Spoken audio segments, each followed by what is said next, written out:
Est-ce qu'encore on peut l'adorer en esprit et en vérité? Est-ce qu'on peut dire, Jésus-Christ, nous sommes là devant toi, alléluia, pour simplement t'élever, pour simplement te célébrer, pour simplement t'exalter, pour simplement te magnifier, pour simplement t'exalter, pour simplement être reconnaissant. Merci Jésus-Christ de Nazareth. Et nous allons encore l'adorer, nous allons encore le chanter, nous allons encore le célébrer. Ah, je préfère être ici en train d'adorer le Seigneur que d'être en boîte de nuit. Je préfère être ici en train d'adorer le Seigneur que d'être dans un endroit qui ne glorifie pas le nom de Jésus-Christ. Je préfère être ici en train d'adorer le Seigneur que être dans un lieu qui ne vient pas de Dieu. Je préfère encore être ici que être dans un endroit où le Seigneur n'est pas là. Ah non, non, non, non, non, non.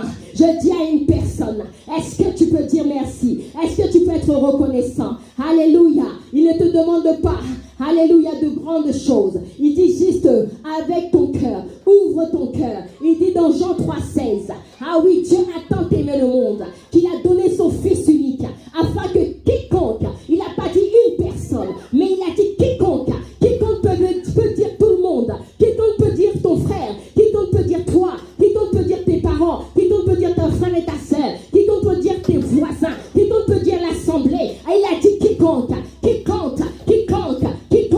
oui, il sera sauvé. Jean 3,16, Dieu a tant aimé le monde qu'il a donné son Fils unique, afin que quiconque croit en lui ne périsse pas, mais qu'il ait la vie éternelle. Je continue dans le thème sur les forteresses de raisonnement. Donc nous allons passer au temps de la prédication. Et nous sommes toujours sur le thème des forteresses de raisonnement. Comment briser les forteresses de raisonnement. D'accord? Et nous avons vu dernièrement les forteresses de raisonnement au niveau des pensées. Le titre était les pensées non sanctifiées. Alléluia. Le titre était les pensées non sanctifiées. Et aujourd'hui, on va évoluer, on va avancer. Et on est toujours sur les forteresses de raisonnement. Et aujourd'hui, on va plus parler... Alors, on va parler plus du découragement. Oui, il est important d'apporter des solutions afin qu'on puisse les mettre en pratique et afin qu'on puisse obtenir des résultats. Amen. Donc, le découragement, c'est quoi? En fait, le découragement, tout au long de notre vie, au fait de notre parcours terrestre, nous avons en fait souvent été confrontés à des paroles, il y a des actes en fait qui ont pour but de nous pousser à cesser d'investir dans notre destinée. Alléluia. Que ce soit au niveau spirituel, que ce soit au niveau professionnel, que ce soit au niveau de la famille, que ce soit au niveau de tout. Sambala, le Aaronite, Tobidja, le fonctionnaire ammonite, et Gershom, l'arabe, ont appris ce qui s'était passé. Ils se sont moqués de nous. Je répète, ils se sont moqués de nous. Alléluia. Et nous ont traités avec mépris. Alléluia. Alors nous allons retenir ici, ils se sont moqués de nous et nous ont traités avec mépris. Voilà un des signes de découragement. Les moqueries ainsi que le mépris. Nous connaissons l'histoire de Néhémie. Dans le livre justement de Néhémie, lisez tout le chapitre de Néhémie et vous allez voir ce qui se passe dans cette histoire. Néhémie a voulu reconstruire la ville de Jérusalem. Il a voulu reconstruire du coup le temple. Il a voulu reconstruire cette ville qui était brisée. Il a voulu bâtir. Et Sambala, Tobidja, Gershom se sont levés pour lui faire la guerre, pour le décourager. Et nous nous sommes déjà trouvés dans des situations comme ça dans notre vie. Souvent quand nous nous levons pour faire des projets quelconques, selon le Seigneur ou autres projets, nous allons toujours avoir des Sambala à côté de nous, des Tobidja ou des Gershom, afin de nous décourager. Alléluia. En effet, ils viennent, ils se sont moqués de Néhémie et ils l'ont méprisé. Ils ont pris un air de mépris et ils se sont moqués de lui. Et ils lui ont dit,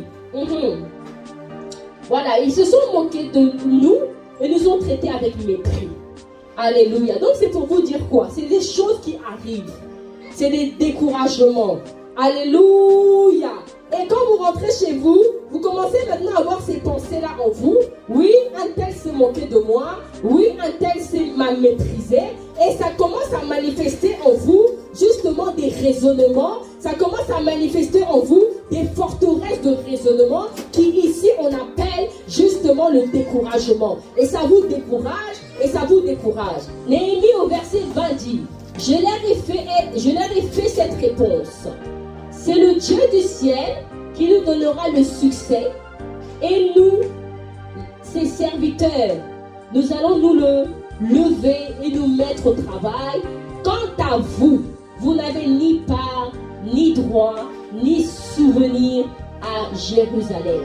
Alléluia. Alléluia. Mais ici, on va vraiment se tarder sur cette parole. Ils ont dit, que faites-vous donc? Seriez-vous en train de vous révolter contre le roi? Alléluia. Je répète encore. La suite dit, que faites-vous donc? Seriez-vous en train de vous révolter contre le roi? Ici, dans cette situation-là, les Gershon, les Néhémie, les Sambala, ils sont en train d'essayer d'intimider Néhémie. Oui, d'intimider, l'intimidation. Effectivement. Parce qu'ils prennent justement une position d'autorité pour essayer d'intimider Néhémie.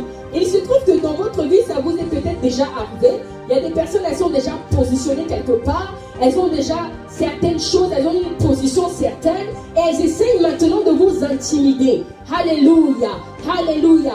Il dit, que faites-vous donc ici? Que faites-vous donc ici? C'est pour dire en d'autres termes, oui, que fais-tu ici? Hein? Est-ce que tu penses que tu es capable de faire ce projet? Alléluia. Est-ce que je parle à quelqu'un? Alléluia. Oui, il y a des personnes qui sont déjà venues vous dire ça. Que ce soit dans le privé, que ce soit dans le secret, que ce soit en public. Hein? Ils viennent, ils vous découragent en vous disant, mais qu'est-ce que tu fais là? Que fais-tu donc là?